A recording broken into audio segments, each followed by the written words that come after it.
Feel हो रहा था कि मैं नहीं जा सकी ना उनकी दावत पे। तो ये मेरे डैड मुझे भी समझा रहे थे कि ये खुदाई काम है, ये एक हादसा एक होना था, मतलब इसमें आप अपने आप को बहुत ज्यादा मैं बहुत टेंशन में थी, कल मैं बहुत रो रही थी। तो यही मेरे डैड मुझे समझा रहे थे। तो डॉक्टर साहब आपका एक तो इस बारे में क्या ख्याल है? अच्छा, दूसरी एक बात मुझे बताया गजाला, मुझे आपसे एक छोटी डॉक्टर गजाला एक बात पूछी। कल आपने डॉक्टर मोइज से अपनी बात शेयर की, मैं तो नहीं थी, लेकिन कल जब आपने डॉक्टर मोइज से अपनी बात शेयर की तो आपका दिल हल्का हुआ कुछ?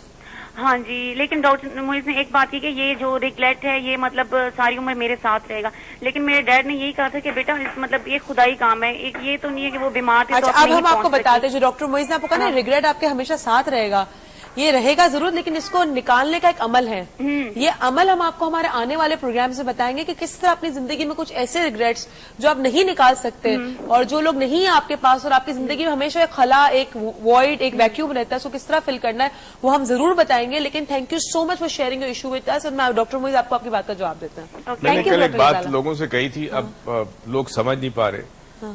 सबसे पहला काम ये करना पड़ता है कि आपने अपने आप को माफ करना होता है। ठीक, बिकॉज यहां पे एक गलती हुई कि आप नहीं गई, तो आप भी अपने आप को गिल्टी फील कर रही है ना। तो फर्स्ट फॉरगिव योरसेल्फ, अपने आप को माफ करो। और उसके बाद मैंने ये भी कहा था कि कई दफा ऐसा होता है कि वो शख्स अगर दुनिया में नहीं है तो जो जिंदा बचे लोग हैं उनके लिए कुछ करें, ताकि आपको ये रिग्रेट जो आपका वो चला जाए।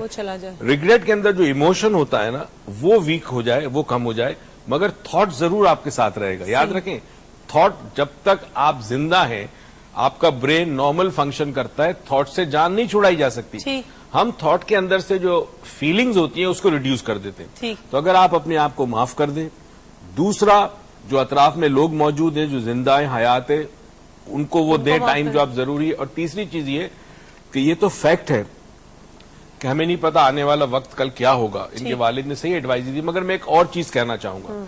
इसीलिए सूफिया कराम, बाबे अल्लाह के वली जो होते हैं वो एक बात कहते हैं कि live every moment of your life.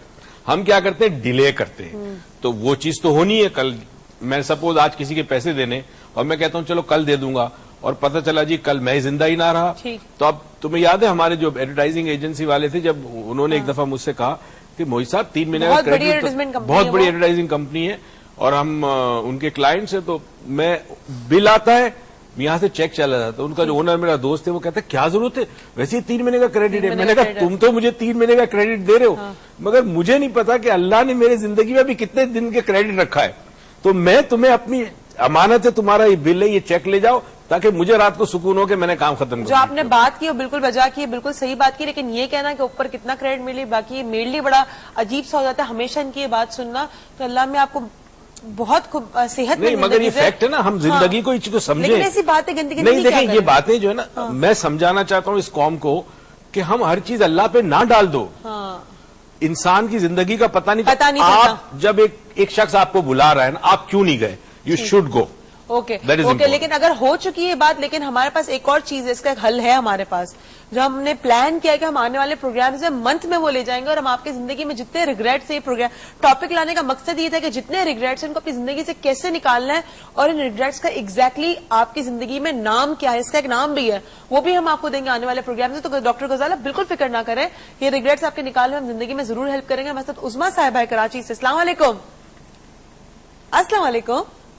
Hello, I guess drop हो गई क्योंकि अच्छा, एक और चीज भी मैं कहना चाहता हूँ इसमें जो बहुत इंपॉर्टेंट है। अब जैसे डॉक्टर गजाला को थोड़ा सा सब्र आ गया, वालिद ने बताया, ज़ाहिर अब्बू की बात थी, मगर अब हमें सीखना है एक सबक। वो सबक ये कि ये जिंदगी में एक पछतावा आया, हमने एक्सेप्ट कर लिया, अल्लाह की मर्जी है, तकलीफ कम हो गई।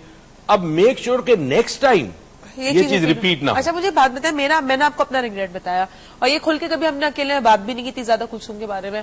अब Kulsum is not talking to me, she is gone to America, वहां रह रही है, शी इज माशाल्लाह, अल्लाह ने उसको सारी खुशियां दे, उसको सारी कामयाबी दे जो चाहती है अपनी जिंदगी में। असल में अब एक बात बताऊं, हुआ ये, इसको कहते हैं स्टोरी मेकिंग। ठीक है, जब कुलसुम को तुम्हारी जरूरत थी, वैसे तुम बहुत अरसे तक उसके लिए अवेलेबल थी, और वो जो 1-10 दिन थे वो तुम्हारी लाइफ में बड़ा स्ट्रेसफुल थे, तुम उलझी हुई थी कुछ चीजों के अंदर। वो आपको पता है क्या? कुलसुम को जिंदगी भर कभी पता नहीं चलेगा कि तुम भी मजबूर थी। उसने वहां क्या स्टोरी बनाई अपने जहन में कि उरूज सेल्फिश थी, ये बनाई हो गई होगी, ठीक है। जबकि उसको नहीं पता कि उरूज सेल्फिश नहीं थी, उरूज जान देने वाली थी, मगर उरूज मजबूर थी कुछ दिनों तक। कुछ एक दो चीजों में। अच्छा, अब तुम्हें यह हो रहा है कि सारे इतना अरसा हम साथ गुजारा, हमने एक दूसरे के लिए बड़ी कुर्बानियां दी, और काश वो 10 दिन इंतजार कर लेती, काश मेरी मजबूरी समझ जाती। 10 दिन आते ही ना। नहीं आएंगे जिंदगी में। मैं तुम्हें समझाने की कोशिश कर रहा हूं, तुम्हारी तरफ से रिग्रेट ये था कि काश वो मेरी मजबूरी समझती। हाँ। उसकी तरफ रिग्रेट ये था कि उरूज ने ऐसा क्यों किया। हाँ। ठीक है, अब जब तक तुम लोग आमने सामने नहीं आओगे, which is a very difficult task, because वो अमेरिका में है और कांटेक्ट भी नहीं है तुम्हारा, अल्लाह करे एक दिन आए कि तुम दोनों आमने सामने हो। जब आमने सामने हो तो फिर वो जो प्रोसेस हम सबको सिखाएंगे आने वाले दिनों में, वो प्रोसेस करना ताकि वो चीज क्लियर हो जाए। आमीन आमीन। मुझे वो दिन मिले कि जिस दिन मैं कुलसुम के पास जाके उससे बात कर सकूं, बिकॉज उसके बाद दोस्ती बनाना बड़ा मुश्किल हो गया, सहेलियां बनाना बहुत मुश्किल है। और वो एक ऐसी मेरी जान थी कि वो बस है जगह। वाकई तुम्हारी कोई इतनी खास, एक्सेप्ट एक दो है तुम्हारी बड़ी खास फ्रेंड है, मेरी बहुत खास फ्रेंड है, मुझसे कल हॉस्पिटल में मिलने मेरी बहुत अच्छी फ्रेंड है, वो है। लेकिन कुलसुम भी मेरी बहुत अच्छी फ्रेंड थी, वो इस वक्त नहीं है मेरे साथ। हमारे साथ अहमद जमान साहब है, बहुत ही अच्छे से हमारे साथ है हमारे कॉलर। अस्सलाम वालेकुम सर। वालेकुम, अभी फोन किया था लेकिन जी ब्रेक से वापसी थी तो वो कट गया फोन ना, ऑफ एयर था। कैसे हैं आप? ठीक है अलहमदुलिल्लाह, आप कैसे? मैंने ठीक ठाक। आपकी तबीयत अल्लाह खैर करे। डॉक्टर साहब से कुछ पूछना। जी पूछिए। चलिए, रिग्रेट पे जो प्रोग्राम है, तो 1988 में मैंने से ग्रेजुएशन की थी MBBS पे सर। जी। उसके बाद 1-1.5 साल तो प्रैक्टिस की, उसके बाद फिर बाहर का शौक हुआ, पर वालिद साहब ने वो चीज मुझे मतलब मीन्स होते हुए भी बाहर नहीं भेजा। जी। तो अब इतना वक्त हो गया, लेकिन उस चीज को मैं नहीं भुला सका। ओके, एक रिग्रेट रह गई। यानी आपको ये रिग्रेट है कि मैंने MBBS किया? जी सर। और मैं बाकायदा में पढ़ना चाहता था, प्रैक्टिस करना चाहते थे doctor? As a doctor practice तो हुई थी, उसके बाद मैं बाहर जाना चाहता था। अच्छा, बाहर? तो आप बाहर नहीं जा सके? हाँ, तो उसकी वो चीज जो है वो ऐसी अब तक इतने साल हो गए सर। ओके, गुड से लेके। ओके, मैं बता दूं आपको, मैं बता दूं Zaman. Thank you so much Ahmed Zaman साहब आपकी कॉल का। मैंने आज मोनोलॉग में एक फॉर्मूला दिया था लोगों को समझने के लिए, और फॉर्मूला ये था कि उस चीज पे इंसान रोए या पछताए जो उसके इख्तियार में नहीं है, थी और ना कर सका। जो चीज आपके इख्तियार में नहीं थी उसके ऊपर कभी अफसोस ना होना चाहिए, राइट? पछतावा होगा, पछतावे के साथ जो इमोशन होता है वो अफसोस का होता है। अगर अफसोस ना हो तो पछतावे में ताकत नहीं है। 2 डिफरेंट थिंग्स। नाउ इन्होंने कहा कि डॉक्टर बने, इनका था कि मैं बाहर जाके पढ़ूं या जो भी था। अगर इन्होंने एफर्ट की थी और फिर भी ना जा सके तो फिर अल्लाह की रजा समझ लें, क्योंकि हमारा काम है एफर्ट करना। ठीक। और अगर एफर्ट ही नहीं की थी तो फिर पछतावा लाजमी होगा जिंदगी भर। ठीक। हमारे साथ एक कॉलर है, इंतजार। अस्सलाम वालेकुम। वालेकुम अस्सलाम। कैसी हैं आप? मैं बिल्कुल ठीक हूँ। अच्छा जी, कहिए। रिग्रेट्स? कहना यही है कि कल मेरी सुबह में भी मॉर्निंग शो में आपसे बात हुई थी। हाँ, तो मैंने सोचा कि शायद मेरी नजर लग गई आपको। नहीं, आपके इतना प्यार है, आप लोग की नजर लगेगी आप लोग को। वाकई आपकी मोहब्बत में मैं बता नहीं सकती, क्योंकि मैं खुद तकरीबन 1 महीने से बीमार हूँ। हाँ, मुझे याद है आपकी कल कॉल आई थी, मुझे याद है, परसों कॉल आई थी। मैं 1 महीने से बीमार हूँ और छुट्टी का भी मुझे है, लेकिन मैं मतलब जा रही हूँ जॉब पर, जॉब करती हूँ स्कूल में। लेकिन कल क्या हुआ कि मेरी तबीयत खराब हो गई और मुझे जल्दी आना पड़ा। अच्छा। जब घर आई, आपको आके देखा, थोड़े से मतलब मैंने जब देखा ना मेरी तबीयत कुछ बेहतर हुई और मैंने कॉल की, आपसे बात की। मुझे याद है। मुझे बहुत अच्छा लगा, मतलब वो जो चल रहा था ना सब कुछ। जी, वो सेलिब्रेशन जो चल रही थी। जी बिल्कुल। अब मुझे अपने लिए ये बात करनी है कि मैं डॉक्टर साहब से अपॉइंटमेंट लेकर मिल भी चुकी हूँ, लेकिन मैं अपना कंटिन्यू नहीं कर सकी थी। अच्छा, चले इंतजार साहिबा, मैं आपको 2 बातें कहूंगी। पहली बात ये कि आपने अपना ख्याल रखना है। अगर आप चाहती मैं अपना ख्याल रखूं, मुझसे प्यार करती तो अपना ख्याल रखें, ले छुट्टियां और घर में बैठे थोड़ी देर से। बस मेरा ये कि थोड़ी हार्ट बीट मेरी बढ़ जाती है। अच्छा। तो उसके लिए मुझे कोई ऐसी एक्सरसाइज। और दूसरा ये कि आपका फॉर्म ऑफिस जाके, आपका नंबर अभी भी आप लिखवा दें, फॉर्म ऑफिस जाके मैं आपका देखती हूँ। एंड कल मैं आपको खुद कॉल करूंगी तकरीबन 5-6 बजे तक, एंड मैं आपसे सारी चीजें डिस्कस कर लूंगी, लेकिन अपना ख्याल आपने पहले रखना है। ठीक है? Love you, take care. आप भी अपना ख्याल रखिएगा और डॉक्टर मुइज का भी बहुत thank you so much. Thank you. Anxiety मेरे ख्याल में लगता है मुझे, और एंग्जाइटी के लिए 2-3 बड़ी टेक्निक, मेडिटेशन तो बहुत अमेजिंग है। मैं कल इनसे बात करके बल्कि आज के दौर में तो हर शख्स 10-15 मिनट, बच्चे हों, बड़े हों, बूढ़े हों, 10-15 मिनट प्लीज आंखें बंद करके मेडिटेशन में बैठें, क्योंकि आपके अतराफ में आवाजें, मीडिया, इन्वायरमेंट, वो आपके जहनों के साथ बहुत बड़ा गेम खेल रहा है। और आपको अंदाजा नहीं कि आने वाले दिनों में आपके जहनों की क्या हालत होगी, आपके दिमाग की क्या हालत एक छोटी सी चीज मैं कहूंगी, आप ये सब क्यों करते हैं? हम मीडिया देखते हैं, अवेयरनेस क्यों चाहिए हमें? अपने लिए चाहिए, अपने लिए अवेयरनेस चाहते हैं ना हम पैसे क्यों कमाते हैं कि हम अपने पे खर्च करें, खुश रहें, या अपने एतराफ में लोगों के लिए ऊपर खर्च करें? एनवायरमेंट के अंदर हम क्यों जीना चाहते हैं, लोगों के साथ क्यों रहना चाहिए? हम खुश रहना चाहते हैं। लेकिन आपने देखा 24 घंटे में आप अपने आप को कितना टाइम देते हैं?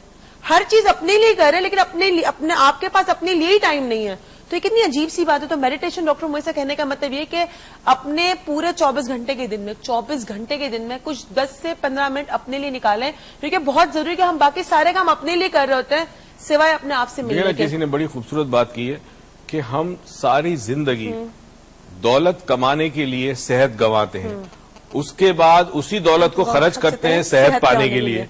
अच्छा, जिंदगी इस तरह जीते हैं हम कि हमेशा हमेशा के लिए हम जिएंगे, और जब मरते हैं तो हमें पता लगता है कि हम जिए ही नहीं पूरी तरह, पूरी जिंदगी में। हमारे साथ एक कॉलर है, वाह क्या बात की आपने। एक कॉलर है रमशा। अस्सलाम वालेकुम रमशा।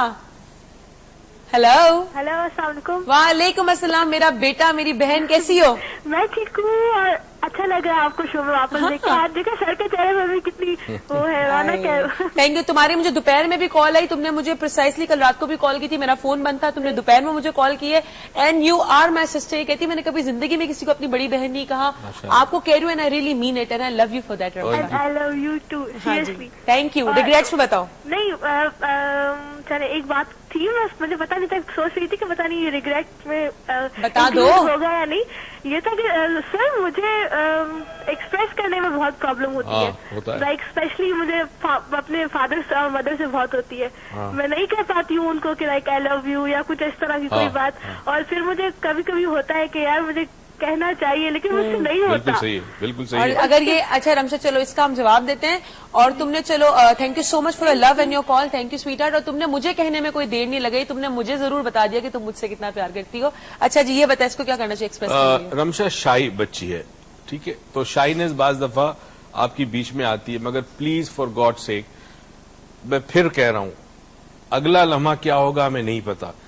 ये जो लम्हा आपके पास है, इस लम्हे में अगर अपने वालिदैन के पास जाके कहना हो, माँ बाप को, कि आपसे मैं बहुत प्यार करता हूं, जिंदगी भर में आपके, वाकई हम एहसान का बदला माँ बाप का उतार नहीं सकते। किसी से माफी मांगनी है, जाके माफी मांग लो। किसी को माफ करना है, उसको फौरन माफ कर दो। किसी का लिया हुआ उसको दे दो, किसी का लेना है ले लो। मतलब उसको एक बहुत खूबसूरत मैंने एक वर्कशॉप किया था, living consciously and dying consciously. Living consciously and फिर डाइंग उस पर बात करूंगा, हो सकता है उस पर बात करने के लिए segment भी कर हमें लें। बहुत कुछ करना पड़ेगा, उसके बाद बात करने के लिए हमें अपने सारे स्केड्यूल फ्री करने पड़ेंगे। लेकिन बड़ी दानाई वाली बात है, कल करे सो आज कर, आज करे सो अब, क्योंकि ये अब फिर कभी नहीं आता। तो जो भी आपने करना है वो अभी करें। हम जिस तरह के मैं भी कॉलर लेने जा रही हूँ कि वो ड्रॉप हो जाएंगे, वरना अगर मैं नहीं ली तो। हमारे समीना साहिबा, अस्सलाम वालेकुम। वालेकुम अस्सलाम, कैसी हैं आप सुनाए कैसी हैं? ठीक ठाक, अल्लाह का शुक्र, आप सबकी दुआ मैं है। अभी प्रोग्राम देख रही थी, सुना है आपकी तबीयत खराब थी। जी थोड़ी सी खराब थी, लेकिन अब बेहतर है आप सबकी दुआओं से। पहले तो मैं शिकवा करूंगी कि मैंने पिछले हफ्ते में काफी मतलब एंजाइटी की मरीज हूँ, तो मैंने कॉल की थी आपके क्लिनिक और उन्होंने मेरा नंबर लेके मुझे रिकॉल नहीं किया था। ठीक है। तो वो मुझे काफी इम्प्रेसमेंट फील हुआ। मैं वर्किंग वुमेन हूँ और मेरी सेकंड मैरिज है, और मैं बहुत ज्यादा मतलब कंफ्यूज हूँ। चले एक जमाना था, मैं जो अभी शेयर करना चाह रही हूँ, एक जमाना था मेरे साथ बहुत सारे लोग वाबस्ता थे, लेकिन अब मैं बिल्कुल अलोन हूँ। मतलब मैं चाहने के बावजूद लोगों से कांटेक्ट नहीं कर पाती। मैं अपने साथ लोगों को, मतलब मेरे पास, मैं समझ नहीं पा रही हूँ कि अब मेरे साथ क्या हो रहा है। एक वक्त था कि मेरे पास आसपास लोग ही लोग थे, और अब मैं बिल्कुल अकेली हूँ। चलिए समीना साहिबा, दो चीजें आपकी कॉल का मैं जवाब देती हूँ। और एक बात मैं आपसे कहूंगी कि जब तक डॉक्टर मोइज लाउंज है, और इंशाल्लाह बहुत मतलब रहे हमेशा। नहीं, उसके अलावा जब तक डॉक्टर मोइज की जिंदगी है, वही कह रही हूँ, मैं भी आगे बढ़ रही हूँ। डॉक्टर मोइज लाउंज है, उस वक्त हमारे साथ टीवी पे आप दो राब्ते में रहेंगी। डॉक्टर मोइज और भी चैनल्स पे आते हैं, वहां भी रहेंगे। लेकिन इसके अलावा हमारा इंस्टीट्यूट है, हमारा इरादा है, जब तक डॉक्टर मोइज की जिंदगी है, जब तक मेरी जिंदगी है, हम हमारे साथ है, अलोन ना फील करें, हम आपके साथ हैं। शायद फिजिकली दूर है लेकिन दिल से साथ है, क्योंकि इंसान, बहुत सारे ऐसे लोग होते हैं फिजिकली करीब होते हैं लेकिन दिलों से बहुत दूर होते हैं। हम आपसे फिजिकली दूर है लेकिन दिलों के बहुत पास है। और दूसरी बात कि आपको आपको जरूर, मैं इस बात से अग्री करती हूँ कि आपको कॉल नहीं आई होगी, क्योंकि डॉक्टर मोहित से अगले 1 महीने के अपॉइंटमेंट सारे बुकड हैं, तो उन्होंने बेसिकली जब आपकी टर्न आती है तो that's why they call on the turn, because every day they have 300 calls. But what I will do, I will make sure कि फरवा आपको कल कॉल करे और आपसे बात करे, बिकॉज नेचुरली आपको हम अकेला नहीं छोड़ सकते. अच्छा जी, अब ये जो उनको एक तकलीफ इस वजह से भी ज्यादा थी, वो कहते हैं ना कभी जब आपने बहुत अच्छा वक्त देखा हो और अब आपका वक्त डिफरेंट है तो इंसान को बड़ा मुश्किल हो जाता है ना. तो अब एक वक्त था जब बहुत सारे लोग पीपल, बहुत सारे लोग, अब आज था ना, तो तमाम लोग जो ये देखने